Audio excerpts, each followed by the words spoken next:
Hey gang, I'm Carl Chaney and this is episode 49 of the CBD Source Podcast.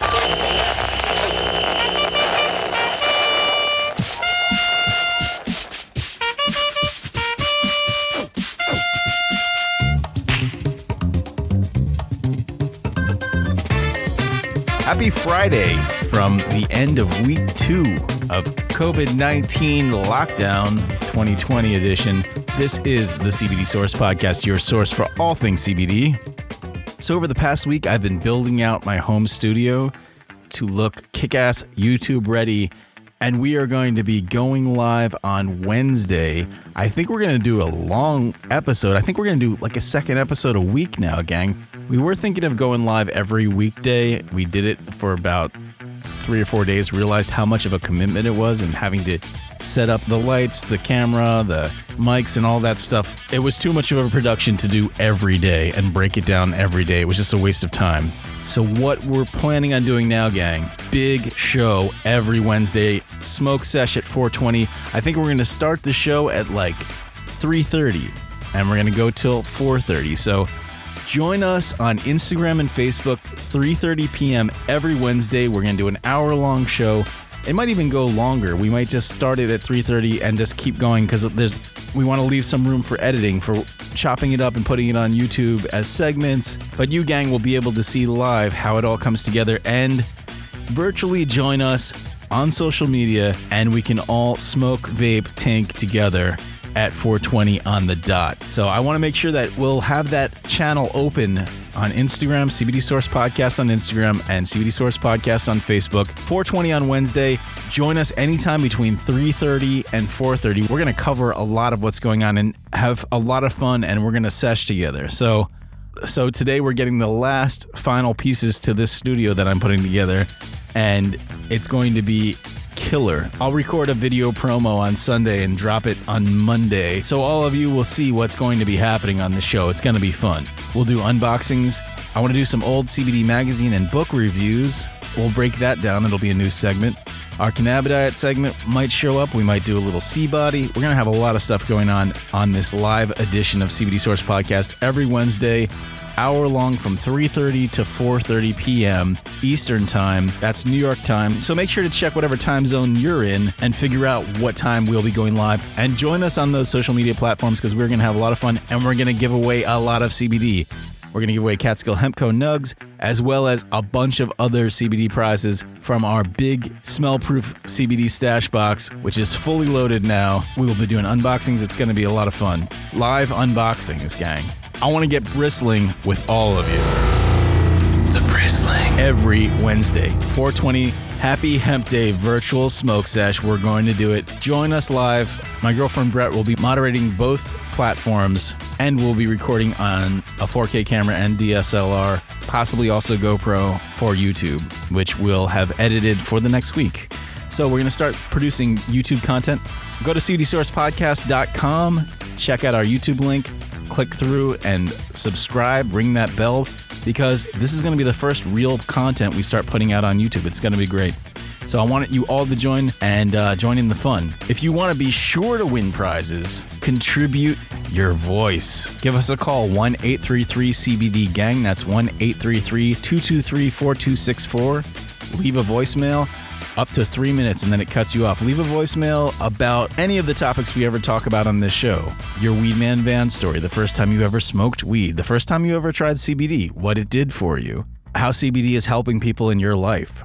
Questions you might have about CBD, what's going on, things you might want to know, questions about the show, things like that. All of these questions we can play live on our live show and answer them live. So this will be a lot of fun. It's a great social distancing way for us all to be a community that loves CBD, that loves CBG, that love THC maybe for some of you, some of us. And we'll be able to do a smoke sesh together. I will vape and smoke with all of you, gang, virtually, live. So tune in Wednesday from 3:30 to 4:30 p.m. With that out of the way, let's talk about this episode. Coming up on the show, our first guest is returning to the show. She was born with a connective tissue disorder. We met her in episode 39 when she taught us all about her favorite terps and the secret healing powers of terps. Before moving to Vegas, she was living at a daily 7 or 8 on the pain threshold scale until one day she discovered cannabis, CBD, and some specific terpenes that changed her life. She moved to Vegas and now relies on plant medicine to walk and just get through her day. With Las Vegas's 30-day shutdown, big 30-day shutdown, will it make it harder for her to have access to her supply? I called her and we got the full scoop of what Vegas is like, post-apocalyptic Vegas. In the first days of the pandemic, it's kind of post-apocalyptic, so very interesting phone call. We also talked about how different the world might turn out after this, as well as some fun ways to occupy your time and expand your mind while in quarantine. Later, from his own quarantine, the cannabis chef Ryan Weber joins us to give us a simple recipe for making canna milk. He teaches you how to take your breakfast cereal from magically delicious to deliciously magical. And finally, we continue our conversation from episode 48 with cannabis advocate Mike Robinson, who is in quarantine fighting the symptoms of COVID-19 with cannabis. He gives us some first-hand advice from the perspective of the infected. He talks about how to stay secluded and safe while living in quarantine with an uninfected family. So gang, let's cannabis right into it with our first guest at rising_zebra on Instagram. Let's give a warm CBD Source podcast welcome to Sarah Schwefel. Gang, you're listening to the CBD Source podcast.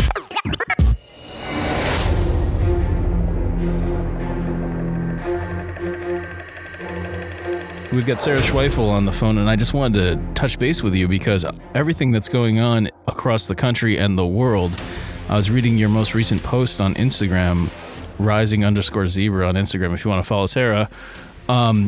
What's happening with all these dispensaries and casinos shutting down and everything? Like Vegas is pretty much must be a ghost town, I would imagine. Yeah, that's a huge issue. We knew that there was going to be possibly a non-essential 30-day business closure, and we weren't sure exactly how that was going to affect us. I myself buy recreationally just because of the cost of the medical card. With moving across the country, it just makes sense to spend money on medicine right now until we can afford that card.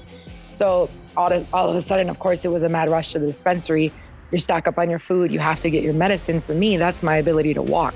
So I need this. So we went to dispensaries and we're met with parking lots full of people, lines out the doors, tons and tons of people buying stuff. By the time we got into the door, they barely had any flower left. They had no THC RSO. They only had CBD left available. And I know like with recreational people, a lot of people mix that RSO inside of like guacamole and then you make it edible guacamole. But for me, I need a few drops a day to get out of bed. Right. So really running into issues down here of trying to find the right medicine for me for the next 30 days or gosh knows how long this can transpire to when the recreational users, those are buying out the market and there's nothing really left out there. They're not replenishing their stocks or anything? They said they're trying to, but that's what all the stores are saying right now. I don't think anyone really expected a mad rush of people buying ounces upon ounces or the max amount they can get a day, Your max amount here is an ounce for recreational and people are going in with 2-3 people in their group and buying an ounce here, every single one of them. So they have stuff to kind of, make it through the next month. Right. And a lot of people probably are thinking more like many months, especially when they go on TV and they're saying, it probably will be cleared up by August. Like what? That's a lot of months. That's not 30 days. This could be a long haul thing depending on how quickly we come up with some way to get rid of it or, just like curb it with everyone staying in isolation and hoping that it dies out. But everyone should be planning for like possibly more than 30 days because it could stick around. It's scary. Have you stocked up at all besides that? Have you gone for the food and everything, like gotten some kind of reserve for yourself? Yeah, we got some canned food. We got some medical stuff that I need, like Tylenol, antiseptic stuff. We have hydrogen peroxide. We went and found one bottle of that after the mass chaos of the stores, but everything's just completely ripped apart. And really, it was just focusing on what do we need for the next 30 days to survive with food, and then medicinally for myself when it comes to cannabis and other antiseptic stuff that I may need. Are people buying up terps, or is that people like not really paying attention to that as much? I don't think enough people pay attention to it. Like we talked about on the terpene podcast, so many people are so unaware of it, but they're going in and, this one lady, I had went in and they had no RSO. They had no vapes left that I use. And finally, I found some concentrate because I've been using dabs now and I've been learning about that. And I asked the bud tender about the higher myrcene. And she just looked at me and she said, oh, because you want to be really stoned, hey? And all I could respond in that moment was, no, I want to walk. No, seriously. I just couldn't fathom it, and they're giving these high numbers to people that could help us medicinally, to people who they're just like, oh, you just want to be stoned for the next month. You want to be high. Let's just give you all the mercy in the world. But really, we need this for our muscles to live, Right. And I was reading your post, and you're saying that, like, just in the supermarket, you're seeing people rip things out of other people's carts and stuff like that. Oh yeah, it's madness out here. I've never think I would see something like this, or the kindness drift away from our society like I'm seeing today.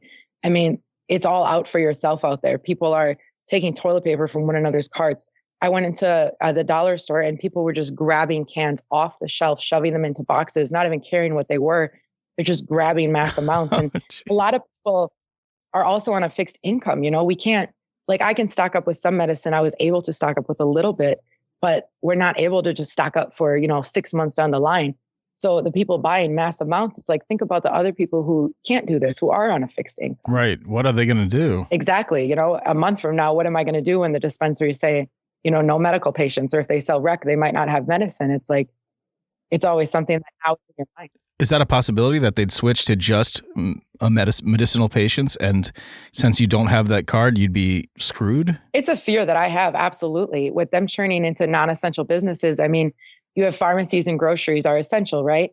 But is recreational marijuana essential? Not necessarily. So if they were to have something like that, my fear is that they would go to strictly medical. And in that case, then I'm kind of SOL, Yeah, for real.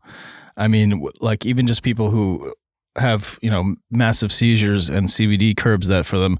Like, if they can't get in there to get CBD and they're not a medical card either, then they're screwed as well. There's a lot of people that can potentially get screwed by this and then selling out and having to change their regulations and whatnot. I just got an email the other day from the Strat that I stayed at when I was in Vegas, which is like the old Stratosphere now that they're renamed the Strat. And it says, this is so weird to me. It's like, all right, Governor Steve Sisolak, I don't know his name, has issued an order to suspend the operations of all non-essential businesses, including the operation of casinos, restaurants, taverns, and bars. As a result, we will suspend operations of our casinos in Las Vegas, Laughlin, and Pahrump, I don't know, as well as PT taverns throughout the state at midnight, March 17th. Additionally, we will suspend operations at all casino restaurants at noon, March 18th, and we'll be closing our hotels completely within 48 hours. That blows my mind that these massive casinos that are just gigantic, entities into themselves are all going to be just vacant. Let's oh yeah, they're all shut down. Wow. Yeah. And they're putting boards up on the doors and the windows, and it's like a ghost town where you go down and usually you're inching through traffic and there's thousands of people walking. It's completely empty. There's no fountains on. There's no lights. There's just boards on windows. That is so crazy. It's like they're gearing up for a hurricane almost, the way that, like, boarding up the buildings and everything. That's unheard of in Vegas. Wow. Yeah, they actually said on the news the only time the strip shut down was JFK's shooting prior to this. So his assassination was the only time the strip shut down, they said on our news. And now we're completely shut down. There's nothing. They have police guarding the casinos, of course, for people who go in and rob and loot. And we have a very high homeless population here. They might want to go and stay there. So they have police guarding, but it's just boarded up and it's a ghost town here. That's nuts. I live in a college town, New Paltz in New York, and the college is shut down. And all the bars and restaurants are shut down that service these kids. So I was just driving through town, like, to go to the bank the other day, and the town was insanely empty. Like, not one student, not one anything. Like, all the businesses were closed, and it just feels so surreal. Like, when you watch a video of Times Square or like Bourbon Street in New Orleans on St. Patrick's Day at prime drinking hour and completely empty streets. Like, we're in a very strange, surreal time right now. And I guess the fact that dispensaries still exist and that those are still open right now is a good thing. And right now, like, our CBD source locations in New York and Pennsylvania are mostly still open. I think like 80% of them are still open. So some stores are having to close just because there's not enough people to work them, or like they're in areas that are heavily hit and like, or have different restrictions in other areas. It's a very strange time. Like, it's kind of crazy. And the sad thing is, especially with this, like everyone going out and buying out everything, if it lags on for a long time, and people run out of toilet paper and run out of food and stuff like that, if no one's there to keep manning these stores, like if everyone that works at these, like, are restaurants still doing delivery around you? Because they are here. Like some restaurants are allowed to do delivery or curbside pickup here.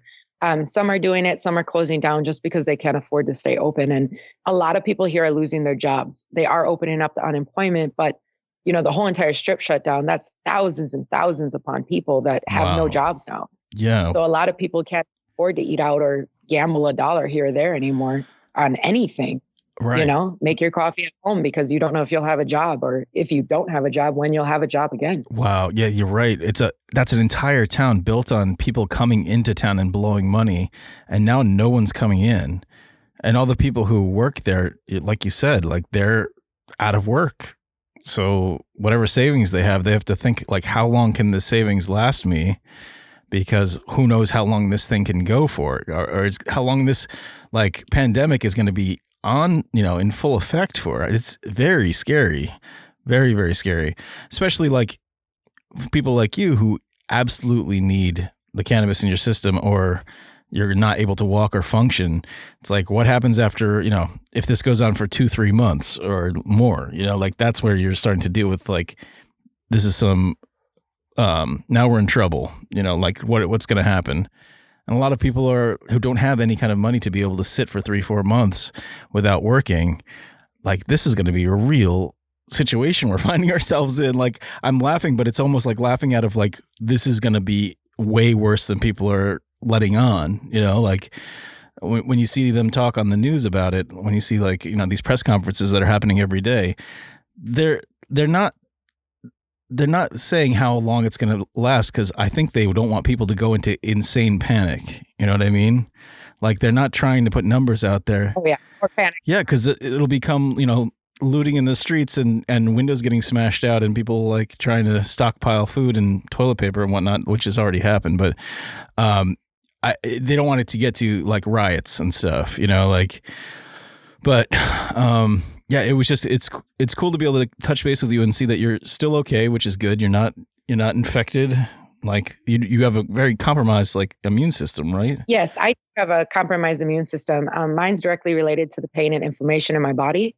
So it's a very high white blood cell count. So it is dangerous for me right now with the virus.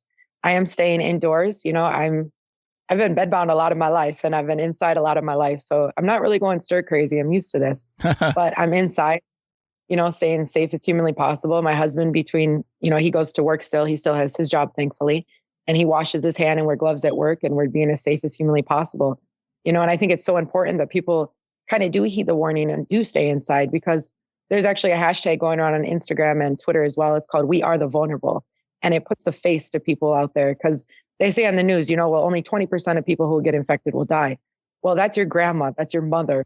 That's, someone like myself who is a seemingly young, healthy person, but on the inside, I'm not healthy at all. And it would wreak havoc, if not, possibly kill me if I were to come in contact with it. Seriously. So it's definitely a scary that I think people have to really listen to and kind of think about what's out there and how many people, with the young, healthy people going out to bars, but you come home and you talk to your mother, your grandmother, they don't have the immune systems to fight.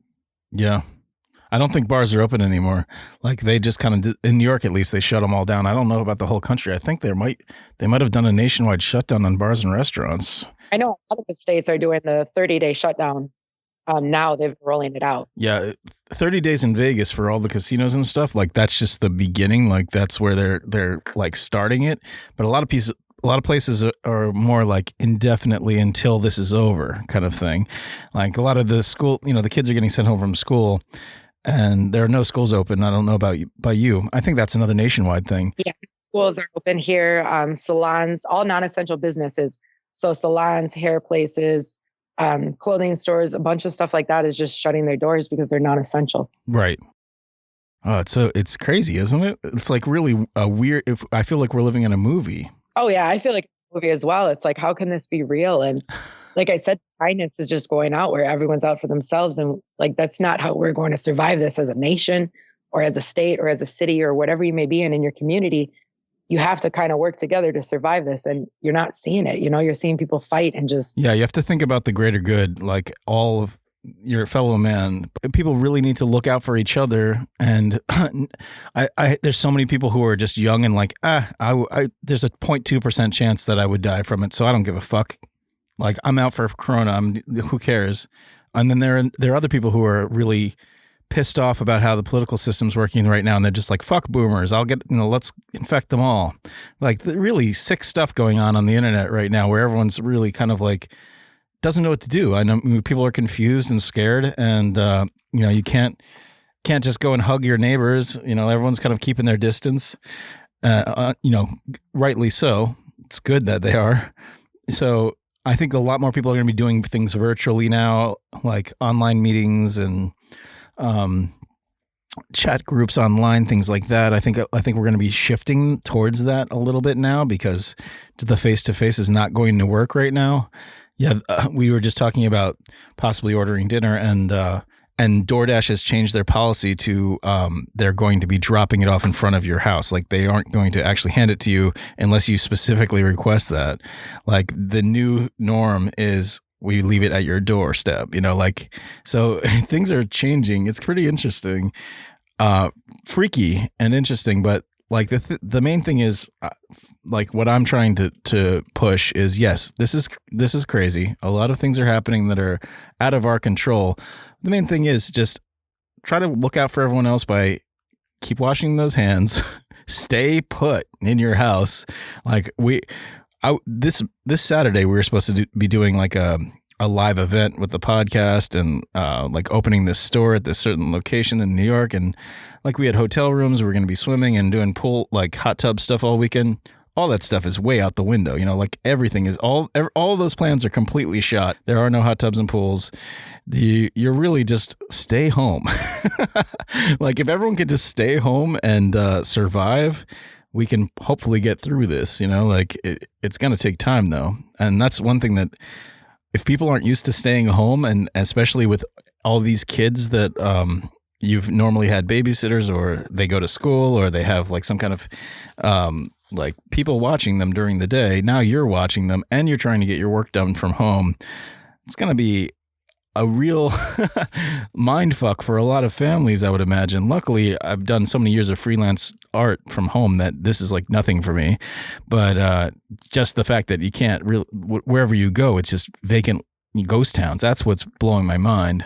And hearing stories from everybody else. Like I want to hear more and more stories of how it's affecting other people, especially in different parts of the country or the world. Oh yeah. And people are definitely, I believe, going to go stir crazy. Staying at home myself, when my career and everything left, it was like that first year, I felt like I was probably losing my mind every single day of my life. It's extremely hard to keep your mind busy while you're at home, Mm-hmm. And I think for a lot of people out there, especially the healthy people, you just have to read and understand, like, we're doing this for the better well-being for everyone. And eventually it stops for you. You see a lot of people, especially, healthy people, and it's like, oh, what am I going to do? I'm losing my mind at home. And it's like, but in, 30 days, or even if this lasts a few months, when it ends, you go back out, you go back to work, your life will go back to normal. Right. We just have to do this a little bit to protect everyone, Exactly. And with the cannabis, like to the people out there recreational, please, if you're just using it to get stoned, please think of the people who are medicinal like myself, who need this to walk and be out of bed. Please. Yes. Just leave some. Leave some. Yeah. Some left. And whoever is shipping it to these dispensaries, keep shipping it, because people are going to keep going out and buying it. That is an essential product for a lot of people. I wonder about liquor stores. Are they still open or are they closed? I don't even know. I was thinking about that today. I'm sure. Huh? I know, like, our grocery stores have liquor here and our gas stations have liquor. It's all over the place. Right. So I'm not too sure if liquor stores are closing, like the standalone ones. Not too positive about that. Yeah, I don't know. That'd be ironic if the government deemed that as essential during this time. It might be to get through it.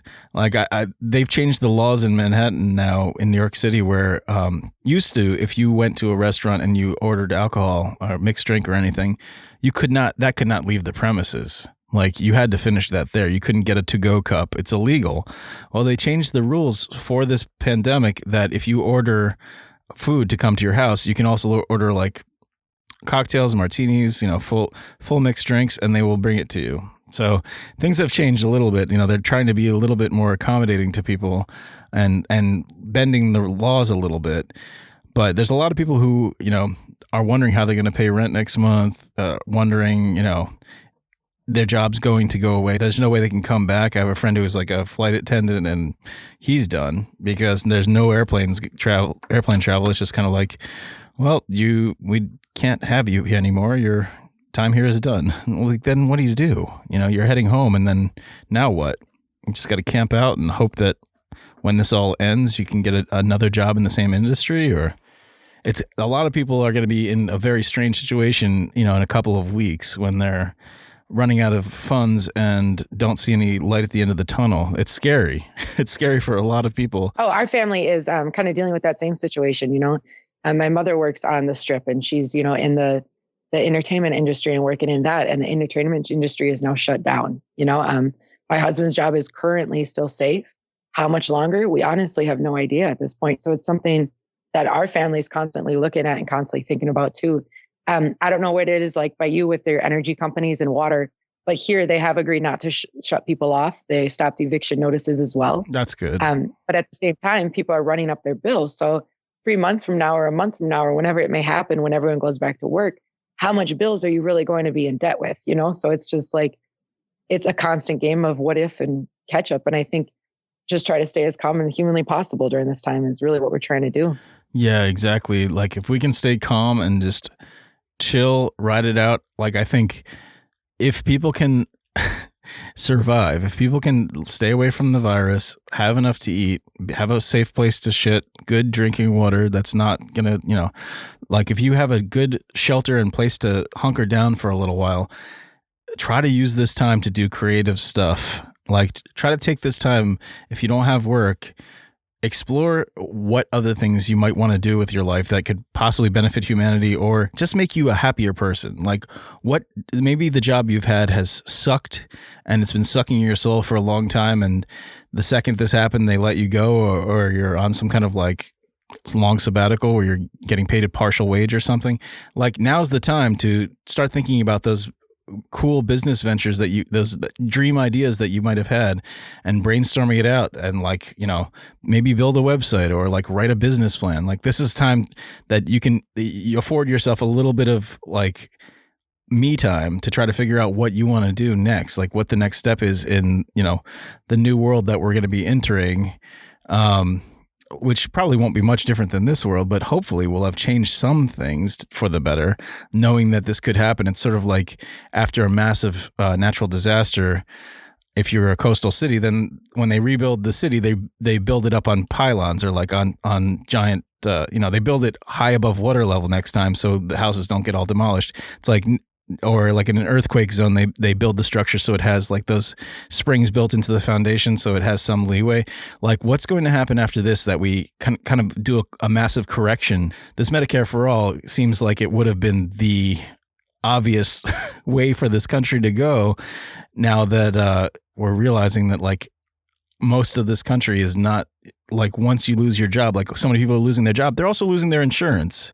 And if they do get sick from this, they won't have insurance to cover them now. Like it's crazy. Like that your insurance is so tied with your job, it sort of keeps you hostage to that job. And we're seeing how quickly a job can go away from one little thing that came out of nowhere. And nobody expects something like this to happen. But it seems like that. There's so many other great countries in the world that have some sort of government-funded health system, and it just makes big crises like this easier to deal with. You know what I mean? It's definitely tough with insurance. I myself, we've struggled without having insurance and with having insurance, and even now we're looking at the cost compared to the amount of actual care I need and the cannabis and the cost of out-of-pocket physical therapy to compared to how much we pay now. Mm-hmm. And it's something we always look at. But in a lot of countries, there are a lot of issues, especially with the chronically ill Americans, where they're on waiting lists for MRIs for 4 to 6 years out. And it's like someone with a broken spine can't wait 4 to 6 years for an MRI. And I think that there's a lot of things that have to be looked at with healthcare for sure. Maybe this will be a wake-up call. Absolutely. And do an overhaul that makes it right for every single person, not just the young and healthy, not just a fit, but for every person in every country, and even open up people's eyes to people's on waiting list who can't get treatments for illnesses or ailments that if they were going to get a treatment or go to a doctor, they wouldn't be suffering, Right. And we have that problem here because people can't afford insurance. So it's everywhere where it's like a catch-22. What do you do with this stuff, Yeah, it is. This is opening people's eyes to the fact that there's something screwy with the system, that, we really have no contingency plan for this. And it shouldn't have caught us off guard. We know that how interconnected this world is, and how much travel happens with this country, and how much of this country is based on tourism and those foreign dollars coming in, and people just constantly leaving here and going other places. Like, it was only a matter of time before one of these pandemics were like going to make it here and make it around the globe. But we never really thought we should have a real plan to deal with it, which is like psycho that we didn't. It's like, why did we not? And in this state, we thrive off tourism. In Nevada, you actually don't pay state income tax on your paychecks. So that's our income, for the whole state is the tourists. And that's where our roads get fixed, our schools get paid for. Everything comes off of that type of taxes. So we're losing it here in Nevada. And, not our governor, but our mayor was on TV, and she's like, I don't know if we can handle a 30-day shutdown. And it's just, wow. I mean, what do you do? Like, there was not a fail safe in place for this to happen. Oh, not at all. When the people who are supposed to be in charge go on TV to talk about it and they're obviously clueless, that just shakes all of your confidence in us getting through this in any kind of reasonable time frame. You know what I mean? Like, it freaks me out. Oh yeah. I was thankful for governor seemed on it, but the mayor was just like, maybe we shouldn't do a whole 30 days. And it was like, okay, let's just all go out and get sick. What do you do? There has to be something else. Like, yeah, there definitely needs to be something in place for after this. I tell you, I didn't think I'd see it in my lifetime, only in the movies. Right. Yeah. It is one of those like post-apocalyptic type of scenarios. Any advice for someone who, since you and I have both worked from home or had been like bedbound or trapped in a house for a long time, any advice for someone who's just trying to figure out how to occupy their time trapped in their small home compared to like where they usually work and have, access to, like right now, I'm kind of crippled as far as the files that I can't get to, like our servers and everything like that. I can't get to it. So there's a lot of like, we're just kind of postponing doing video stuff now until we get back in the office, because like we just don't have the capability from our own, working remotely. So it's mostly going to be pure audio from now on. But I am going to start doing like live 420 stuff like over Facebook or Instagram, just to get like connect with the community and see where everyone's at. But if you have any ideas, any suggestions for people that are going to be stuck in their house and want to not get bored out of their minds, maybe you can just throw a couple like little ideas out there. Yeah, definitely. I mean, I still have days and moments throughout my day constantly where it's like, what do you do? Why am I still in bed?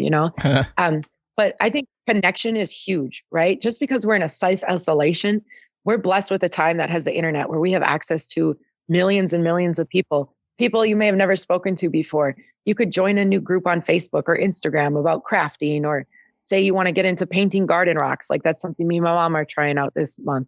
Just do something and connect with others, and make sure that you're not just isolating completely to yourself, that you're speaking to other people. You don't have to be face to face. You can do it on the internet, and when you're able-bodied, you're able to do more, right? So for the healthy people out there that are in this situation right now, stuck inside your homes, stay active, walk around your house, do the extra cleaning that you wanted to do, binge the shows that you want to watch. There's so many things that you can do amongst your home.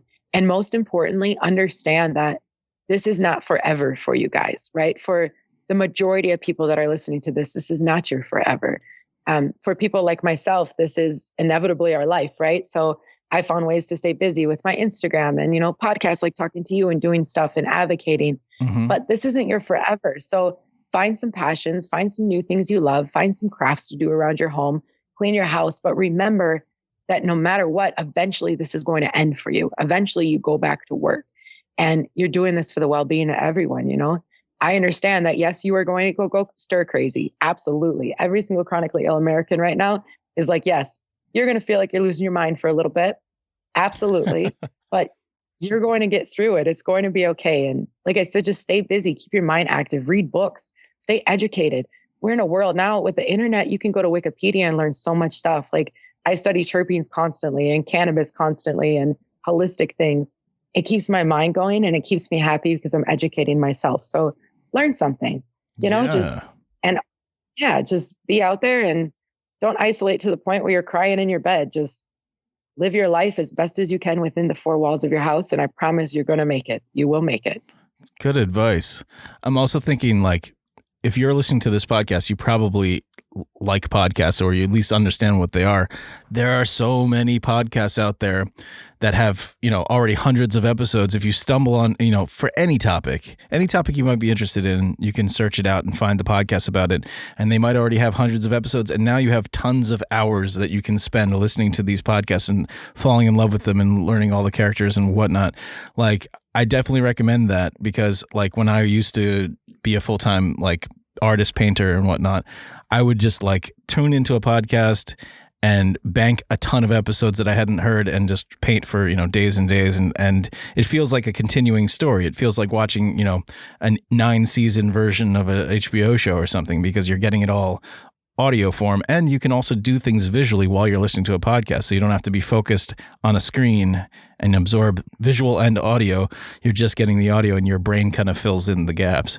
So listening to podcasts, awesome thing to do. If you haven't listened to all 48 of the CBD Source podcast, I would say go back and listen to some, because we put a lot of work into it. But other thing that you might want to do, like we already have a bunch of those online streaming services, but we're checking out a couple that we hadn't seen before, because we want to see if they've got more selection, adding them, because a lot of them right now have free trials for, certain amount time periods. You can try them out and just binge whatever you want, then dump them. Or if you like them, keep them for another couple months, depending on how long we're going to be quarantined for. That's a cool thing to do. Also, like if you like books, I don't know, are libraries still open? Libraries are closed. They're closed. They could have like audiobooks and stuff like that. Right. Available. If you have a library card already, a lot of libraries do have that, where you can download audiobooks through their website. So that's another thing, audiobooks. And you can, if you don't have access to your library, like if you've never gotten an Audible account, which every podcast, plugs and promotes, we don't have an affiliate link or anything, but like if you wanted to listen to actual books through Audible or get a subscription to something, now's a good time to do it, because you can just get, absorb yourself in a book. Also on YouTube, if you just search books, a lot of people have uploaded audio versions of full books onto YouTube, and you can just listen to them there free too. Little tricks to save money and be able to completely, absorb yourself into something really good writing or, good content that's out there. There's so much great content, especially like YouTube. You can just be on there forever. Oh yeah. And so yeah, there's a lot of exciting stuff you can do. There's a lot of exciting stuff you can do. Oh yeah. From quarantine. Any last things you want to throw out there before we say goodbye? Thank you so much, by the way, for coming on and giving us a little bit of a recap of what's happening in Vegas, because it reminds me of that Resident Evil movie where it's post-apocalyptic Vegas, and they go there and it's just kind of like zombies, and all the casinos are under sand and everything. It's like right now Vegas is like that, but without the sand covering all the buildings. To me, it seems like it's just everything's becoming like zombie land, like a ghost town. And that's the way it's going to be until this is over, I guess, And we still have some locals, in the local areas trying to drift out and go about their business, but I think it's a matter of time before they make you stay in your house. It's like you have to stay inside right now. So it really is becoming a zombie apocalypse type of town, Resident Evil situation, I feel like, where that image, I didn't even think of that image. But I watched all those movies, and yes, that is eerily creepy. And yeah, there's sand though. So the strip will reopen. Right. There's no zombies. That's the good part. It's not Resident Evil, right? But yeah, it's definitely a very scary time. And thank you for having me on here to talk to you about it. One thing I would also say, and this is something that after we found out that the hotel we were going to be staying in this weekend, it was like, one last thing we want to do is go to this hotel and, use the hot tub and pool. And once we found out that the hot tub and pool were closed and now the hotel itself is closed, my girlfriend's like, well, now we have nothing to look forward to, because we had been looking forward to this for like a couple months, just being able to swim in a hot tub and a pool. Like we live in a little apartment in upstate New York. We don't have access to a pool and a hot tub. It's kind of like, I love those type of amenities. So like now I'm having to create a new thing. Like let's all create something in the future to look forward to. Let's say something in 2021 or something. Let's kind of create like things to look forward to next year or something. Like give ourselves something that we know this will be blown over by. Like plan a trip for some time in the far future. And now we'll all have something that we can at least, hang our hopes on. Like I can't wait till we go to, the water park or something like that in whatever, like late summer or something like that. Hopefully it'll all be open and then we can do it, that kind of thing. I just want to make sure I have some positive thing outside of this apartment that I can look forward to. For me, I look forward to continuing to get out into my community after this and advocating and helping more people. And for me, for the chronically ill that are stuck at home, for us, it's not really looking at necessarily an end date, right? So for me, I do look forward to going out there again and just kind of taking drives and going out and advocating in the community and going to the Cannabis Normal meetings and really just involving myself more and more in the community and advocating for patients. And for myself, it's just, you just follow down, you get through this. And I found different ways to really look forward to different things. For me, it's not necessarily travels or anything like that, but it's just being happy every single day, enjoying every single thing that you do have. And I think that this situation is going to humble a lot of people and really bring them down to just being happy about the bare necessities in life. My situation has definitely done that for me. It does it for me every single day. And, I'm thankful for the internet because every day I'm in the internet and I'm connecting with others who, I can help and talk to and just be friends with and learn new things. So really, it's not necessarily keeping the hope alive for me. It's just remaining happy with what I have. And I think a lot of people can really feel that after some time here. Hell yeah. That's the key. Staying happy, staying positive. And I would say if anyone out there has a podcast or if you're a cannabis advocate that has some sort of show or online virtual way to get in touch with Sarah Schwefel, she's rising_zebra on Instagram. I'm sure she'd love to do some audio or video stuff over the internet with you now that everyone's stuck in our houses and not able to go to expos or conventions. So try to get in touch with her and hopefully you guys can hook up and she can inform more people on other platforms. Sarah, so fun having you on again. And we're definitely going to have you back. I see that you're building up a whole new archive of terpenes on your Instagram in your cache stories. So I definitely we'll do another terpene episode. Those episodes have been really popular with us. People love those episodes. Oh, that's so wonderful to hear. I love that. Yeah, whenever people are telling me what episodes they really like, it's always oh, I love learning about terpenes because no one really knows about it. So it's really cool that you informed us. And I know you've got another bunch that you're going to be, one day we'll do another terpene episode coming up and we'll hit all those other ones that we haven't covered. All right. Yeah, I would love to. I'm happy to. I do Terpene Thursday every single Thursday. I launch a new terpene and share about it. And now I'm also sharing about the cells in it as well to kind of help people in states where it doesn't have more and more knowledge behind it. So yeah, I love to teach and I'd be honored to come back on and talk more terpenes with you. I think they're so important and for recreational users as well as medicinal. So it's at rising_zebra. Awesome. So Terpene Thursday. And what was the other thing? You're cutting out a little bit. Terpene Thursday. You do a new terpene every Thursday at rising_zebra on Instagram. And what was the other thing you said? For states that aren't legal, you said something. Or for states that do not label terpenes. Mm-hmm. I am now including the smells on my terpene sheets and the informational things that I'm doing. So that way people can kind of have, it's not a perfect way to get your medicine, right? Or to get your exact experience that you're looking for, but it's something. So now we're kind of identifying the smells on the terpene sheets that I'm launching every Thursday I'm doing. Awesome. Very smart. Because people know those dank smells. And when you point out what terpene is, then they start to learn. Very cool. Thank you so much, Sarah. Thanks for coming on. Okay. All right. I'll talk to you later. Stay safe. Awesome. Thank you. Hopefully you get your hands on some RSO. Stay healthy. Yes. All right? Inside. We'll get through this. All right. Cool. Absolutely. You too. We'll talk to you soon. Talk to you later. Bye. Okay. Before we continue, Sarah called back on our 24/7 toll-free voicemail hotline, 1-833-CBD-GANG. That's 1-833-223-4264. A few days later for an update on what's happening in Vegas with the dispensaries since we've had our conversation. Hi, Nicole, Sarah Schwefel here at rising_zebra. We talked on Thursday, and it's now Saturday, March 21st, and I wanted to call in to give you guys an update on the dispensaries in Las Vegas. We are now only delivery here. All the storefronts are closing, so we are only delivery in Las Vegas, Nevada. Some places are charging a fee, while some are waiving the fee with a certain amount of purchase. And a lot of the dilemma that we're running into now in Las Vegas as patients is that we can no longer find out the terpene information when we order. So they're not giving the information over the phone. It's not available on the websites.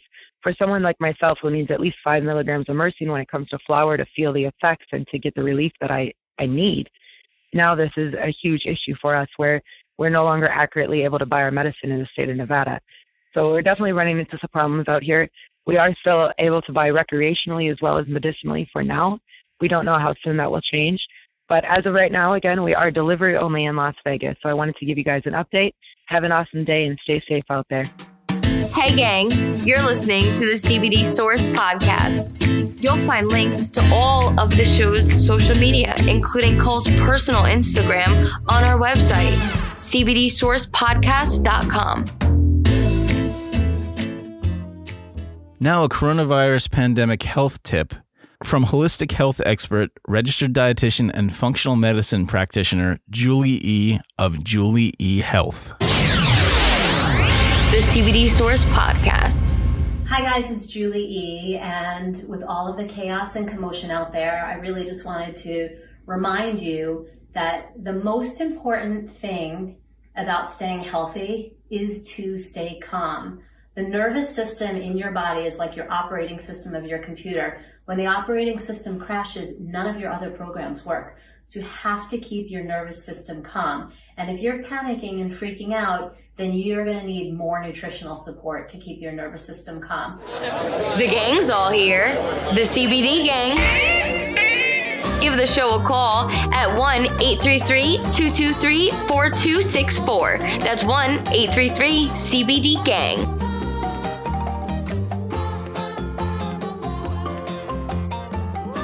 Is that milk in your fridge looking a little too milky white? Let's change that. Chef Ryan Weber is going to teach us how to make some canna milk. Take it away, Rye. What is up, gang? This is Chef Ryan Weber with the Cannabis Diet and the CBD Source podcast. I am currently working from home due to this coronavirus outbreak that's going on, but let me go ahead and not leave you guys hanging and start talking about some different recipes you guys could try, since we all seem to be having a lot of home time lately.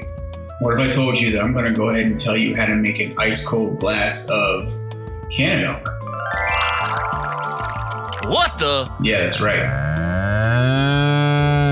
We're going to need 6 grams of flour. This is going to make about 2 servings. The total time is about 2 hours. It is a while, but it does work, and it is very, very, very delicious.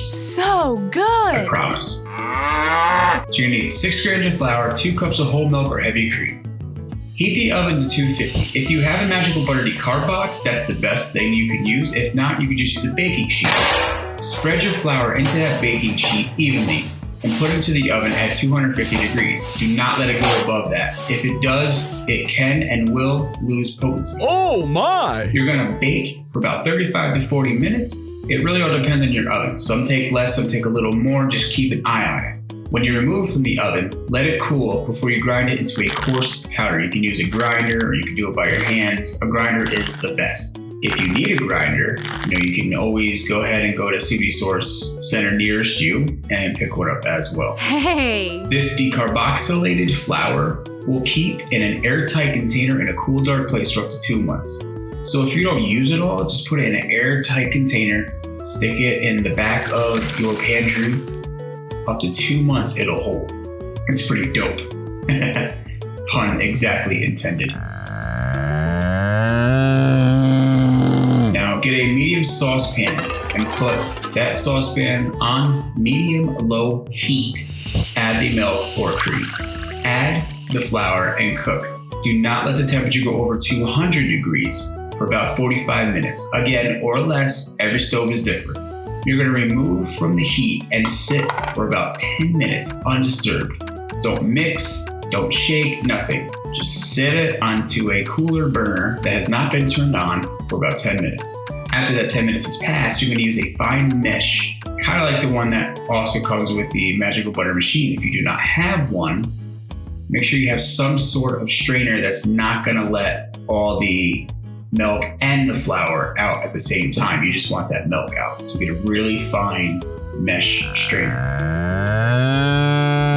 Use that mesh strainer over a pretty decently large bowl and press carefully with a spoon to extract as much as possible from the decarboxylated flour that's in that strainer. You don't want the flour to push through the strainer and get into the milk. You just want the nice green colored milk.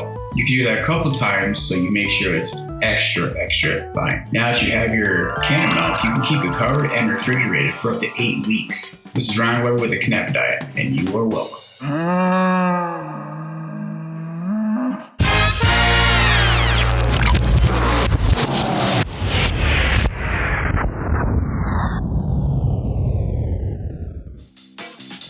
We're back with more of the CBD Source podcast.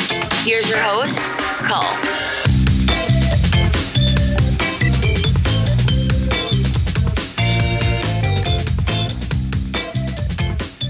Are you staggering when you eat? Because that's something that we were talking about at the office, of like having older people eat at a different time than the younger people, just to make sure that the place is cleaned up in between and that they're not getting exposed to anything that, table touches that we did or anything like that. Like so simple, weird little things like that. Just like they're talking about there are certain supermarkets that are having older senior citizens and stuff shop 20 minutes or whatever before it's open to the general public, just so they can come in and get the things they need before it gets bought up by, young people who aren't as at risk. Like maybe there's a lot of these little dumb steps that we can take that are just like little teeny things that might help save some elderly people's lives from this virus. I don't know. And you hit on one of them. One of the biggest ones is when this happens, you've got to break up the dinner table. Okay. Yeah. Now is when it's okay to have TV trays in bedrooms, have your kids eating separately from you. It's time to take all those rules and get lax with them. If you have rules of eating at the dinner table, we are no longer doing that. I'm eating in my office. I'll get my coffee and make my coffee. When I stir it with a spoon, I am more careful. Mm-hmm. I'm being careful. I'm practicing caution and being responsible and not panicking, because panic isn't good for you. I have epilepsy. If I walk around panicking, I'm going to seize all over the place. Then an ambulance comes, they can't take me to the hospital. Think about that one there, Cole. Okay, yeah. I have severe epilepsy and I panic over all this and fall to the ground and seize, which could happen, and it does happen sometimes. Right. So if I have a super bad one, it's been since 2018 since I've been in the hospital from a seizure. And it had been 3 years, 2015 before that. So, it's not something that's regular, but I didn't even consider this. It's going to be Purple Day on March 26th. World Epilepsy Awareness Day is only 9 days away. Purple Day for epilepsy. This is when I normally dye my hair purple. I'm on film.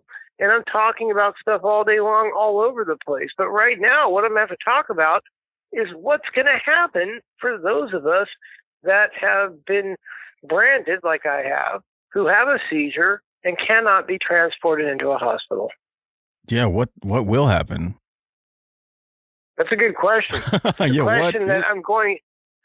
Literally, it's such a good question that when we hang up and get done here in a little bit, I'm going to get on the phone with the Epilepsy Foundation of America leadership and ask them what's going to happen, because we need to address this immediately. People that have seizures need to be seen no matter what. Yeah, no shit. Listen, after you make that call, if you can call back our hotline, 1-833-CBD-GANG, and just leave a little message of what they told you, I'll throw it into the episode, because I want to make sure we get a finished, what's the end of that? What's the answer? I'll give you a call on that, but I can tell you more than likely it's going to be a back and forth email routine. It won't be a simple phone call and a conversation. Okay. Because we're going to need to address this. And let's face it, a lot of larger nonprofit support entities like that, when they get brought something like this, Not that they like credit, but they sort of run with it. And I don't care who came up with the idea. Just do it. You know what I mean? Yeah. So once I talk to them, they're going to take it and run it.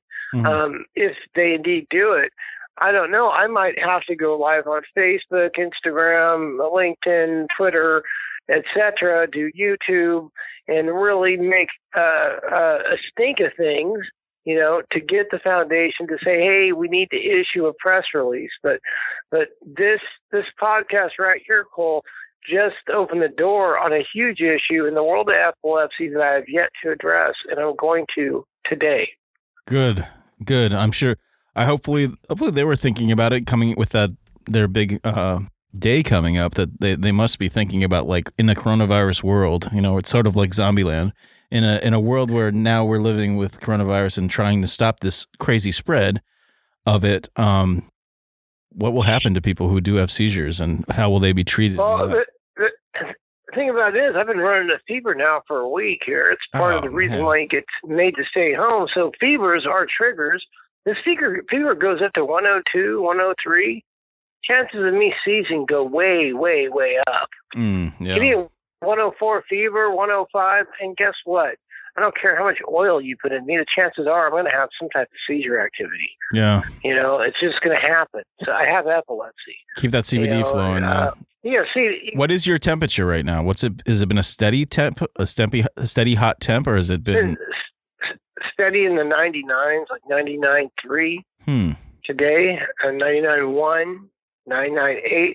It toppled over 100 a couple of days ago, and that's when the doc said, hey, no matter what, we've got to get an X-ray and blood serum on you before we're going to let you out into this world. And that was a couple of days ago. Yesterday it was like, well, it really doesn't matter anyway. You can't go anywhere anyway, Mike. And right. We'll see what tomorrow brings. And literally, her comment to me yesterday was, I'll probably see the National Guard roll into town tomorrow. So seriously, it's not sweat it. But the bottom line of it is, we need to address this issue with people that have chronic health issues that could need transport to the hospital. So we'll go beyond epilepsy and to other issues. Anything. A lot of people don't realize that one of the last things people do in their life before they cross over to the other side is seize. That's the way a lot of people die. So a seizure has to be handled always at the same level as a stroke or heart attack by EMTs. So what are we doing for people that have strokes and heart attacks during this period of time? We're transporting them. So we definitely have to do it for people that have epilepsy. So I better get busy, Cole. I better wrap things up here and get on the phone and start emailing, because literally this is a mission of the day that I'm taking extremely seriously. Seriously, because yes. what's going to happen to me? I mean, I'm on a home lockdown. They're going to show up here, and Marie's going to say, no, he's on home isolation, doctor ordered, and they're going to, and I'm in the database. So I don't know what would happen. I don't know if they would say, okay, we got to administer Versed, Valium, we're going to put an IV on the spot and try to stop the seizure in the house.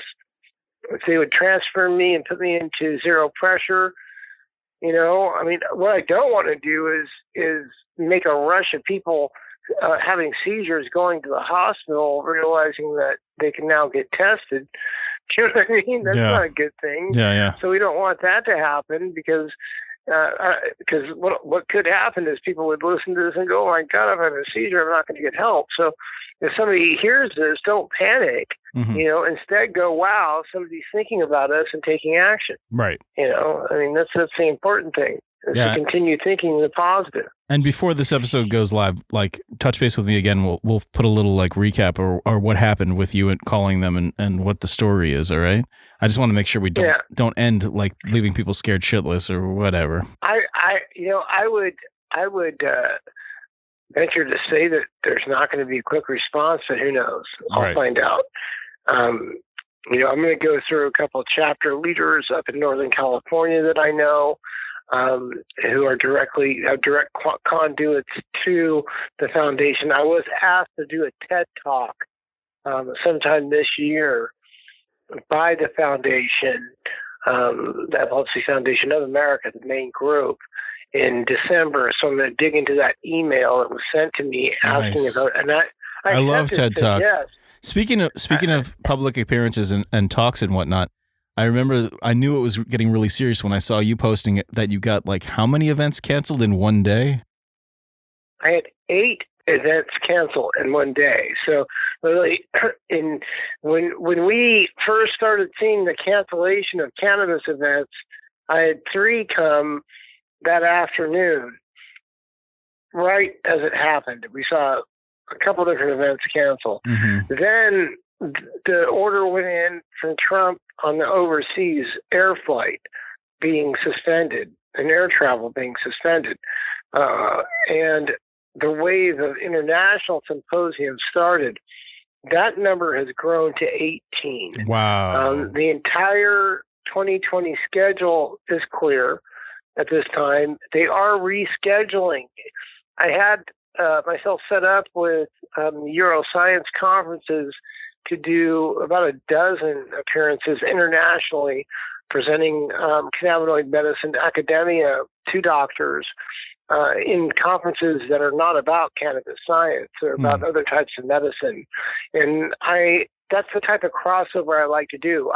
You won't find me at a cannabis science conference presenting. I don't do that.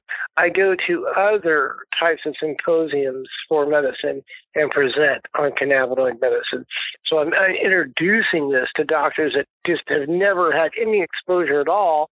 And I'm stepping up there on a stage as a 3-time cancer survivor with severe epilepsy, and I let them know that first before doing an academic presentation. Mm-hmm. So I get all these doctors' eyes are wide open and watching and staring because they got a guy up on the stage who's not a doctor, not a scientist, but knows medicine and has beat these incredible odds. So what's happening now is these conferences are being rescheduled VR, so we're going to be doing a lot of virtual reality conferences throughout 2020. The estimates to reschedule were June and July, and we just don't know right now. So I see a lot of promoters. Even I have one for Rome. We were supposed to do the World Oncology Conference. That's just rescheduled that for September, and it's virtual in September. So they're planning out pretty far now. There's a casino right next to, like, a couple towns over from our studio, and they were having some big whiskey or something or bourbon event this weekend, like a massive one, and that just got rescheduled till December. Like, people are really pushing it back, like thinking maybe December might be the time when this is all cleared up. That's a while from now. Because it's very costly to change a venue. It's very costly to plan an event and have to reschedule it. The amount of money that costs a promoter, it normally takes all the profit. And let's face it, people aren't promoters just to hold an event for people to go to and have fun. They actually have a business to run, and they have to make a net income and pay their bills. So the promoter loses money so bad when they have to reschedule. It's just incredible. Yeah. And in the cannabis industry, we're so young. We have promoters that can't even afford to pay speakers. So I can only imagine how it's working there. An event that you plan, if it's an event you've been planning all year and you're banking your entire year on making money on that event, like, this could ruin you. Just things like this could just be, that's it. You had all that money planned for that one event, and you shot through it on promotion and everything else, and now gone. Like, that could be the end of that event. It's gonna there are a lot of businesses that are gonna suffer from this. I mean, it makes me think of Vivian McPeak. I mean, the work that Vivian puts into the Hemp Fest every single year. I mean, right away, my heart just sunk as we were talking about this when I thought about the Hemp Fest up in Washington.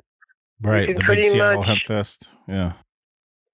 You can pretty much count out that one. I mean, unless something happens drastically different, I can't see them planning an event that's going to have tens of thousands of people swarming upon each other. Yeah, and that happens in like August 17th or something like that. It's coming up. Yeah, and it's like Woodstock. Yeah. It's Yep. like, it's like the Woodstock of cannabis, and hemp. It's just, Yep.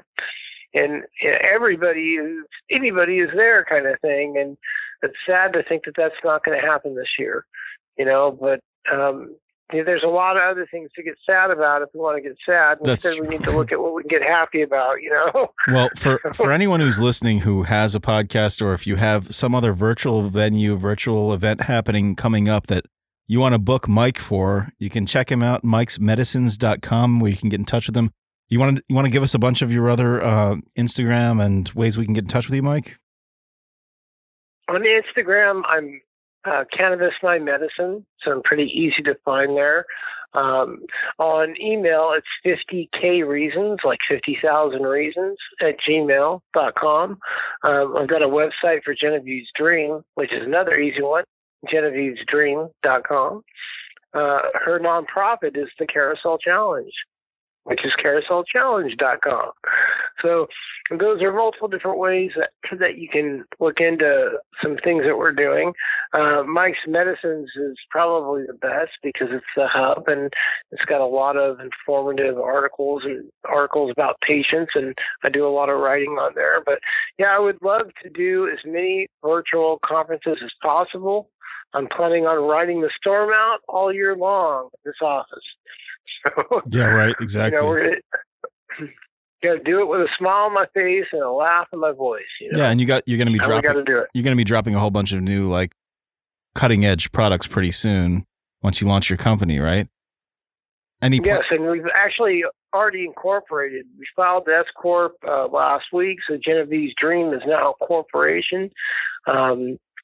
We've already entered a collaboration with a very large entity who has a very large extraction facility in Southern California. We're entering another collaboration with international hemp breeder to create strains, both Mike's Medicines and Genevieve's Dream. So we're going to be creating product lines for Genevieve's Dream that include topicals and oils, and also creating Mike's Medicines product lines as well. So a lot of cutting-edge products are coming out. I don't know if I will have my hands on actual formulation or not, or if I'll just be passing the formulation over to my collaborative teams. If it comes down to it, I can't touch anything anybody's going to take until I'm clear. That's true, yes, yeah. It's a hemp strain that's being created. More so what it is a hemp extract that's already been created, a formulation that's extremely unique, using minor cannabinoids in a very major way. And sort of like my calling card, that statement, I like to use minors in a very major way. So we're looking at a CBG strain that produces both acidic and decarboxylated cannabinoids, multiple minors. Genevieve's Dream extract is not a CBD oil, and it is not a CBG only oil at all. It's not a CBGA only oil at all. It's a combination of multiple cannabinoids and multiple terpenes. That's made extremely uniquely because Genevieve has never been one to respond to CBD. So making a product line for her, I made something that she could actually take. I don't believe in just marketing something after her name. Right. So Mike's Medicines, of course, will have CBD in it because I do use CBD. But again, it will go into CBG and other minors. I use a lot of CBN, so we'll be looking at that too. But the whole Genevieve's Dream corporation, which will make both of those product lines, is pretty unique because it was created to fund the Carousel Challenge nonprofit, and Genevieve's love for the Carousel. She was a compassion patient. Years ago, I ran an extremely large compassion program in the state of California and beyond, where we gave away so much oil we can't even keep track of, or we'll never really know how many hundreds or thousands of people, But Right. One of those people that I brought oil to, because I did a lot of gypsy traveling around, seeing the patients, a lot of hands-on protocol creation, and one of the people that I came to see was Genevieve. And it was on a whim. I was actually traveling to another compassion patient house in the morning. Late one night, I got a text, and I actually responded to a message.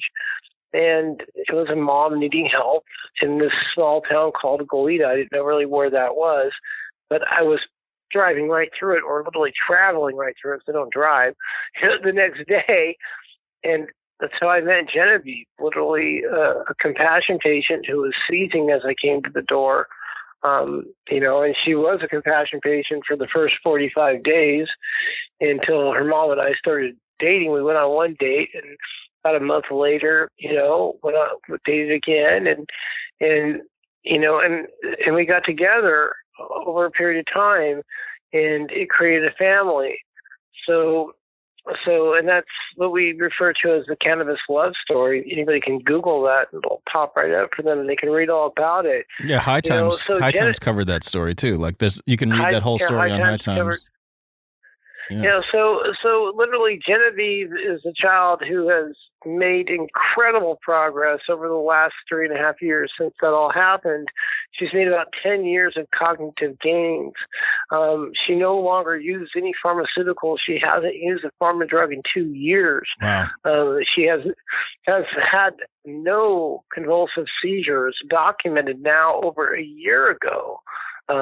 So we're talking probably about 1.5 years now since we've seen a convulsive seizure out of Genevieve. So that means we don't see any seizures at all. I don't like the term seizure-free. So I say no convulsive seizures, meaning we can't see a seizure. Mm-hmm. Okay. So I mean, she's made such incredible progress, and she's always used THC and CBN. And, I thought, the hemp plant is just an incredible plant. There's so much that can be done with CBGA, especially in the lab. It can be turned into all kinds of things, as we discussed earlier. And, I started looking at how to manipulate the hemp plant and the CBGA strains to create something that Genevieve could actually take. And that's where Genevieve's dream creation came from. And it wasn't something we ever planned on marketing, branding, or doing any of that until her birthday last year, when I created the Carousel Challenge Incorporated. I actually filed a 501 nonprofit entity in the state of California called Carousel Challenge. I put up a Facebook page, Genevieve's Carousel Challenge, and now it's 35,000 people on it. We put a page up on Instagram. We started telling people about our mission, to bring back the Santa Barbara Carousel. That mission is now turned into building an entire Carousel Village Developmental Center. So our mission for that nonprofit is to build a place that has a carousel, a miniature golf course, a general store, a snack bar, that's all operated and ran by people with developmental disabilities. Santa Barbara doesn't have a miniature golf course, doesn't have a carousel, and it's a mecca. 10 million people a year visit this beautiful city. So what a great experience for some of those visitors and people that live here to go to a place and enjoy a carousel, enjoy miniature golf, have a great night out, and also mingle with people with developmental delays who are pretty happy people, And so we're looking at giving people a future, a paycheck, a sense of a lot of pride, in building a developmental center that teaches people with developmental delays how to work, gives them vocational training, teaches them how to make things. And things that they make at the developmental center are sold in the general store where they work. Then the very same people are out there on that miniature golf course, cleaning it up, helping people that are out running their golf equipment and whatnot. And to me, it's just a beautiful plan, and I love it, but we haven't had the funding behind it or the momentum quite like I wanted. So we just came to a decision that, look, let's take some of the knowledge that I have, apply it, make products, and fund this nonprofit through a for-profit entity. So Genevieve's Dream Incorporated is an entity that will make these products solely to fund the nonprofit entity. Making a profit is by far way, way, way, way down on our list. We need $25 million to build that developmental center and run it. Wow. So our goal is not profit. Our goal is to fund a nonprofit, and to do so by making a cutting edge type of oil that will be a great alternative for large crowd of people who have tried CBD and haven't quite got the expectation that they had, and maybe want to try something that has some other cannabinoids in it from hemp. So there's room for everybody. So would both of these be dispensary, or would one of them be able to go on like normal shelves? Genevieve's we're Dream talking itself, normal shelves. Genevieve's Dream, you said, has THC in it, though? No, Genevieve's Dream is a hemp creation. Oh, okay. So it definitely would be something that we would look to put into the global marketplace. Mm-hmm. Now, Mike's Medicines and Genevieve's Dream, we're going back and forth on which one of those will grab a THC strain, because one is in production. It likely is going to be Genevieve's Dream because the strain is beautiful. It's an indica, and it's coming out very pink. So I don't really think I want a pink strain called Mike's Medicines. I think that goes with Genevieve's Dream. So we're probably looking at that, because I do want to create the exact replica of what Genevieve took from Moment One, which is a THC CBN combo, mm-hmm. and what she takes every day. And what I'm looking to do really with Genevieve's Dream is not just fund a nonprofit, but I don't like ending my day with deleting hundreds of messages I can't respond to. Instead of not being able to answer everybody's question on social media, because I can't get to everybody that's messaging me asking, what does Genevieve use? Mm-hmm. Instead, it's just going to be there. Right. Here, you can order it here. This is the hemp side of it. The THC side of it is in dispensaries. It's definitely going to be on websites. It's definitely going to be available in that manner. And we're putting it together through VR now. Right. The formulation's done. So if I don't get cleared in the next 60 days, that formulation will go on to my collaborative partners, and they'll go ahead and create down there. Right. And we'll just work through virtual. It's amazing what can be done virtual. I mean, you get on video, and I can be sitting there in the lab with people. I can be sitting in the extraction facility. Yep. It's like I'm standing there. It's no different. So we can use technology to overcome the current hurdles we have and move forward on projects like Genevieve's Dream that are super, super important, because not only is it important to create this developmental center, but we need to continually advance cannabinoid medicine. As we have knowledge, bring it to the table. And, what I'm saying right now was said to me. I had somebody come to me and say, Mike, you've got all kinds of formulations, and you continue to formulate, but where's the products? And, I kept saying, I am not looking for profit. I'm in it for the people. And eventually, I thought about it and was like, well, if I don't go after the profit, I'm really not in it for the people, because I'm not putting anything out there for them. Mm-hmm. All I'm doing is education. So that's great.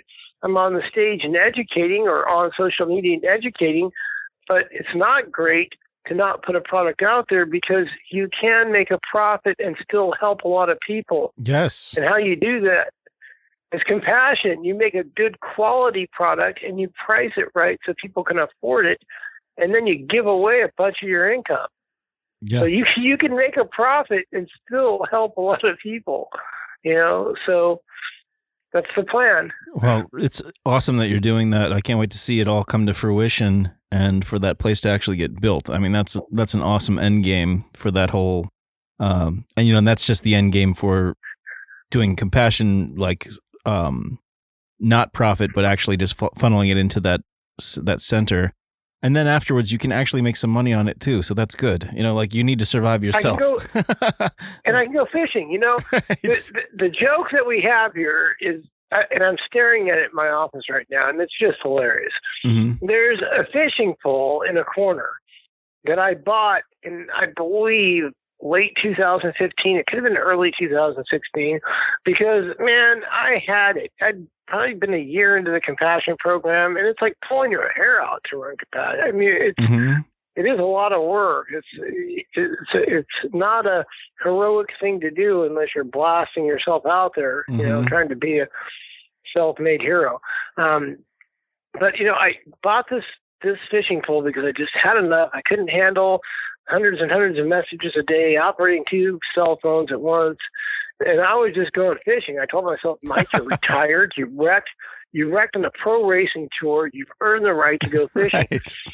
And here's a fishing pole leaning in the corner of my office, still with a plastic wrapper around the line. You know, it's one of the ones with the rod and the reel that comes attached, and the line's all on it too, but the plastic's around the line waiting for you to cut it open, run it through those eyes, and just, you know, bait that hook and cast it out. So how I look at it is this. When that developmental center is built, when Genevieve's dream strain is made, created, and we're extracting from the strains, not making the products from constituents, which is how it's going to start. You know, when all of that's done, and Genevieve has her carousel village, that's where she's going to literally work the rest of her life. As she ages out of high school, she has a place of her own that all kinds of kids and young adults are going to benefit from. That is when I finally get to take the plastic wrapper off that fishing pole. And I hope the line is still good because I'm going fishing. I'll tell you what. That is awesome. That is awesome, man. I will have earned the right to fish. Seriously, you know, it's funny. I have this like weird theory about it's something that I've kind of made up, but I think it probably other people have it, but just don't have a word for it. I call it your brain opens up like a stoner portal. Like a portal from now till when you think you're going to do that thing. So like the second you were buying that fishing pole, like think of an invisible portal opening above your head and you seeing your future. You're seeing yourself fishing and enjoying it and relaxing. Like you're having a vision of where your future is going to be. And it led you to buy that fishing rod because you're like, one day this will happen. And then later in life, things happen where you didn't expect. And now you've got this whole Genevieve's dream part to it. And you're still connecting it. Like it's almost like that portal took a little bypass to this. And now you're thinking like, okay, one day when that happens, I'll fulfill that initial want. And then one day when you do finally get it, let's say that in her, you know, in her playground area where there's all these other things, there's a small pond for fishing. And then you'll be casting that line out on the pond of the place that you built with your compassion project. Like all these years ago, it kind of started there, and you'll look back at yourself buying that in your mind's eye and kind of like high five through the stoner portal. Like, we did it, dude. It happened. Like, you know what I mean? Like you started that dream and now it's completing. And the funny thing is when those things are happening, when you're in the middle of it, when you're like in between 2 portals, like you can see the future, you can see it's coming. You just don't know the time frame exactly.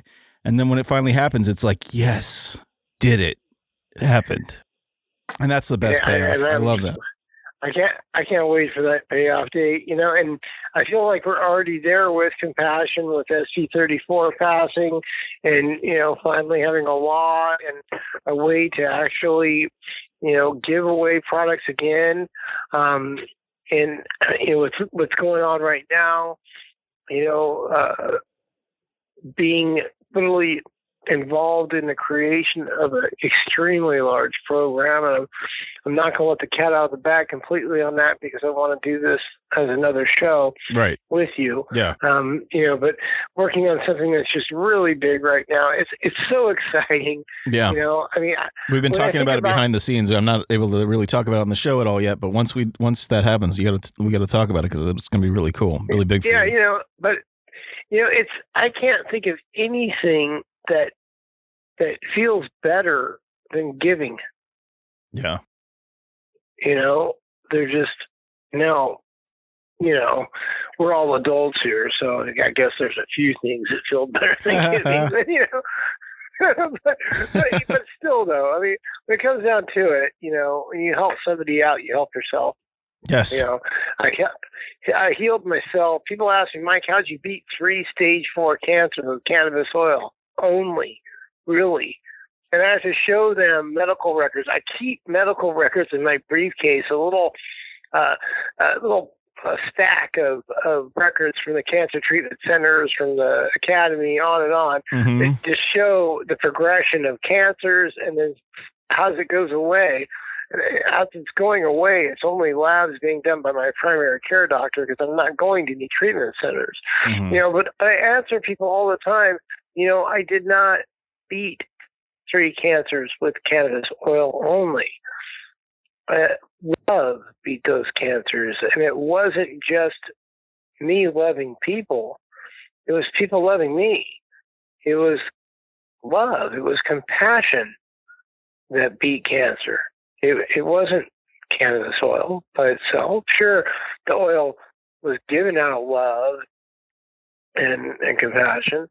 But the bottom line of it to me is that when we're affected by something that makes us feel that good inside, it heals us.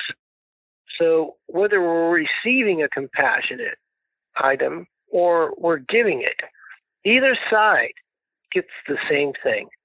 And that's the message I send to the entire cannabis industry. When you're looking at your inventory and going, oh, well, my business plan didn't call for me giving away 5% of my products or 1% of my products. Well, guess what? Your business plan is erroneous. It's got some flaws in it. Yeah. If it didn't call for you giving away some, you're not going to get back. If you look at the basic rule of karma, tenfold is what's coming back to you.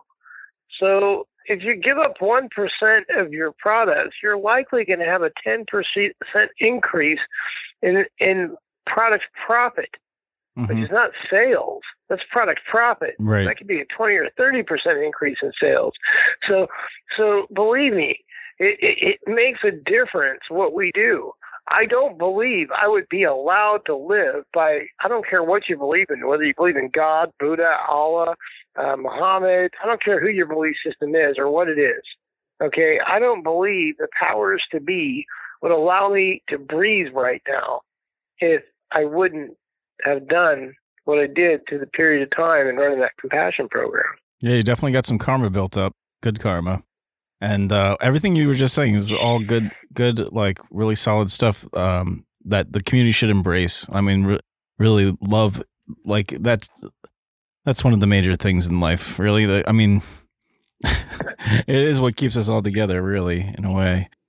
Mike, thank you so much for coming on the show, and especially thank you for coming on when you're, sitting there with a fever and battling this, crazy virus. And it's amazing to actually talk to someone who's dealing with it. And I'm so glad you're not far worse off than, once, like one of a fan and a mutual friend told me that you were sick with it, and I was like, oh my God, this is not good. Like that, but it sounds like so far you're doing pretty good with it. Like you're, still able to walk around and do your daily stuff and make phone calls and whatnot. So that's good. Other than the chills and, basically what's diagnosed right now is an upper respiratory infection. You know what I mean? So literally that's what this is. It's an upper respiratory infection that advances. And a lot of people will only get an upper respiratory infection. That's all that's going to happen. So you need to keep in mind, everybody that's panicking needs to keep that one in mind. That yeah, this is going to affect a lot of people, but a lot of people are not going to get fully symptomatic at all. And it's going to be the vast majority or not. So, right. So anyway, all of us are guessing. We're going to find out what happens when it happens. So anyway, thank you so much once again, Cole. I really appreciate you having me on your show. Oh, definitely. And I look forward to doing it once again. And if you do find out about the seizure thing, then give us a call, and I'll throw that in at the end of the episode. So listen to the end of the credits if you want to hear the follow-up to Mike's phone call about what would happen if you do have seizures and you call the ambulance and you've already been diagnosed with having this virus. All right, cool. Mike, thank you so much for coming on. I'll talk to you soon. Get better. All right, you have a great day. All right, thank you. Yeah, peace.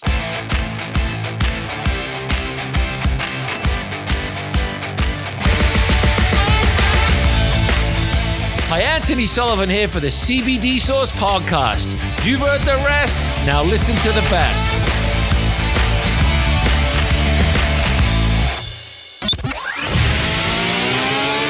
Gang's all here. The CBD Gang. Give the show a call at 1-833-223-4264. That's 1-833-CBD-GANG. Well, gang, that was a fun show. A lot of information. Really cool to talk to Sarah again and continue that conversation with Mike. Stay tuned until after the credits to hear how Mike's situation has turned out in the 11 days since we spoke.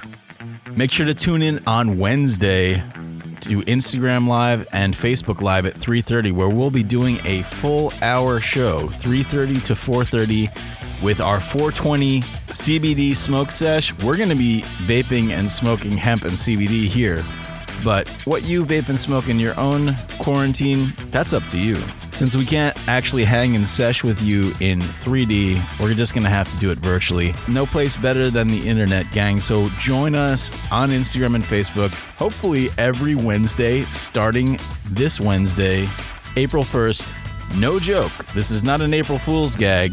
This is the real deal. We're going to be seshing together 420 style. So don't miss it.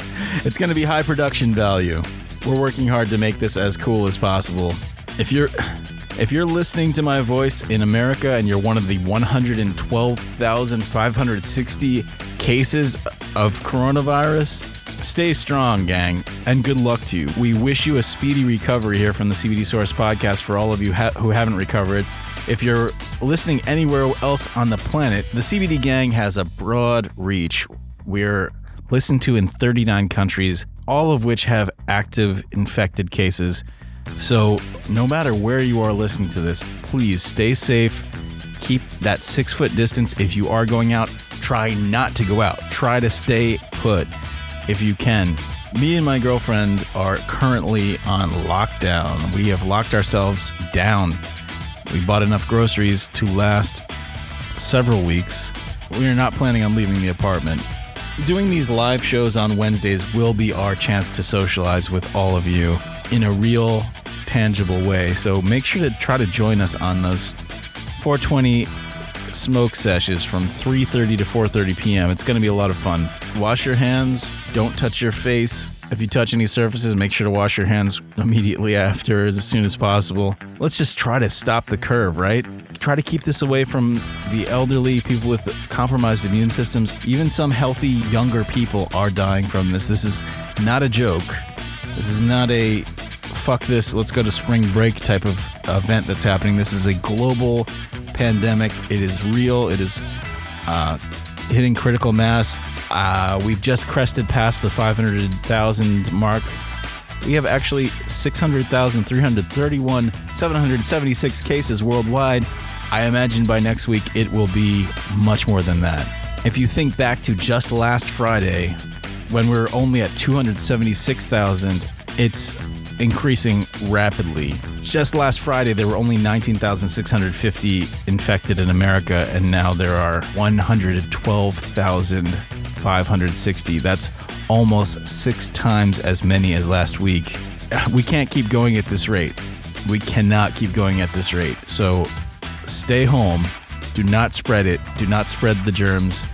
Keep it as low as possible. This is not the time to be out fraternizing, partying, and passing joints when this illness is shooting around the globe like wildfire. We're doing it virtually, all right? 420 Smoke Sesh, join us. All right, gang, make sure to stay tuned till after the credits. We'll get an update on Mike Robinson's condition in the 10 or 11 days since we spoke with him, as well as a follow-up on people who are infected, who have major issues, like if they have seizures or heart attacks, something like that. We will follow that up with that after the credits, so stick around. And I will CBD you live 3:30 p.m. Eastern New York time next Wednesday, which will be on YouTube shortly thereafter. And if you're not on social media and you won't be joining us for that smoke sesh and prefer just the pure audio version of this podcast, I will CBD you next Friday. Give the show a call at 1-833-223-4264. That's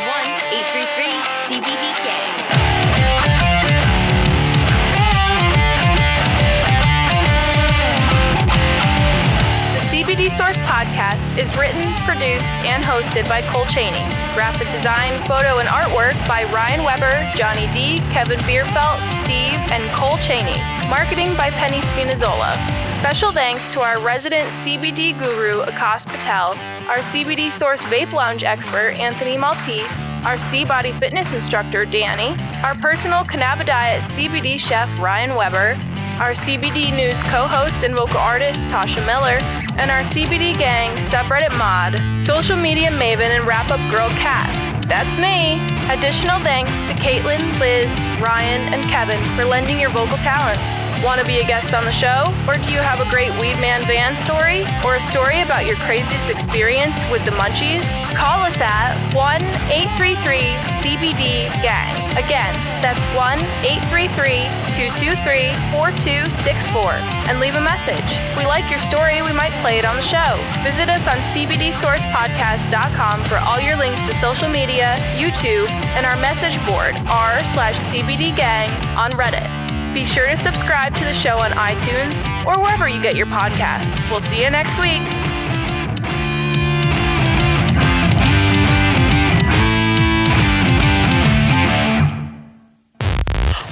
Podcast or its related social media pages and interactions are for informational purposes only. The CBD Source Podcast does not offer medical advice. Its host, Cole Cheney, is not a medical professional. His experiences with cannabidiol and other cannabinoids are his own and may not affect you the same way. Everybody's endocannabinoid system is different. The statements made regarding CBD products have not been evaluated by the Food and Drug Administration. The efficacy of these products and the testimonials made have not been confirmed by FDA-approved research. These products are not intended to diagnose, treat, cure, or prevent any disease. All information presented here is not meant as a substitute for or alternative to information from healthcare practitioners. Please consult your healthcare professional about potential interactions or other possible complications before using any product. The Federal Food, Drug, and Cosmetic Act requires this notice.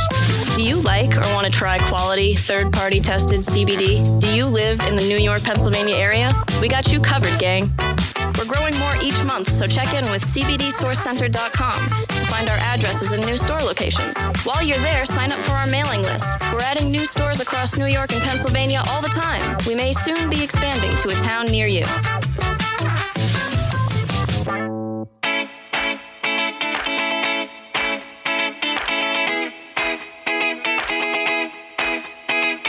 Hey gang, want to score free CBD? Sign up for Loyal and Save online or on your phone and use it whenever you shop at CBD Source locations. You'll earn points towards free products and other cool merch. Sign up for free at CBDSourcePodcast.com/loyal. You can download the Loyal and Save app on iTunes or Google Play. That's our loyalty app. Cole helped designed it. Hey Cole, how are you doing? You know, when I talked to you earlier, we talked about EMTs and people that have epilepsy. I think it's important for people to understand that emergency medical services will continue for people that have seizures, that have strokes, that have heart attacks. Any type of emergency medical services have continued. They have not been disrupted. There's a lot of rumors floating around that are scaring a lot of people. And one of them is that, you know, if you have a seizure or having a seizure, you might not be able to be transported to the hospital. Now, if you've already had a seizure and you're stable, you're not going to get transported precautionary to be looked at like you normally would. But if somebody is having a seizure, having a heart attack, stroke, or an emergency situation, they will get transported just like they would have at any other time. It's important for people to keep in mind that people are recovering at rapid rates. Okay, people are getting sick quick, people are recovering quick. This has a short gestation period. People that recover do have antibodies, which means they will be safe for a period of time. Okay, so it's important for people not to hype things up so much that everybody screams in fear and runs out buying all the toilet paper and water and nobody has any. 95% of people getting sick are recovering, 5% are not. And the ones that are not recovering, of course, are perishing. So we do have something to be concerned about and worried about. But when you have a situation where less than 0.2% of the population is sick, and even out of that percentage, only 5% are perishing, yes, it's concerning. Yes, it's scary. But should we all run in panic? No. We should join together and help each other get through a period of time that we all need help in. It's very important that people stay put. Don't cross state lines. When you move around, you're spreading this around. You don't know if you're sick or not. And coming from me, that should be a powerful statement. Nobody knows if they're sick or not. Nobody knows if they were sick a month and a half ago. If somebody was sick a month and a half ago, they're not contagious today. So all the scare that's moving around doesn't need to be there. People need to relax a little bit, take in some facts, stop reading social media, talk. All that talk is really scaring people, and it's causing a panic that we don't need. We do need to be careful. We do need to be smart, and we do need to stay safe. And if you're at home, stay home. Send one person out, have a clean room, clean yourself, disinfect yourself before you come in and see your family. Don't be paranoid, be smart. There's a lot of people with conspiracy theories. It really doesn't matter what somebody's belief is as far as how this virus got started, how it got spread, whether it was man-made, whether it was whatever this conspiracy theory or theory that might be out there, doesn't matter. What matters is people helping people and people being smart about not contaminating other people if they're sick, and also being smart about not spreading panic and chaos. There's a lot of that going on. Social media news feeds can be very, very intimidating and very much filled with fake news. And it's something that we all need to be careful about. Nobody should be inciting or enticing any type of chaos or scare. Instead, let's find ways to help people and be positive about things. As this dies off and as people recover from this virus, we're going to see massive numbers of people positive. So people are really worried about whether or not they're going to get sick, whether or not they're going to be positive. Well, just keep in mind, 5% of those who are positive are going into that serious category. 95% are not. So let's not be so worried about whether or not we're going to be positive. Let's be more concerned about how good is our immune system? How stable is it? What can we do to improve our health right now in the event that we do become positive? We've looked at multiple different schematics and forecasts that show that literally tens of millions likely will end up positive for coronavirus. But we do know that the number that are going to perish is going to be low in percentage relation to that. So it's not about panic. It's not about scare. It's more about being informed, and people just need to relax.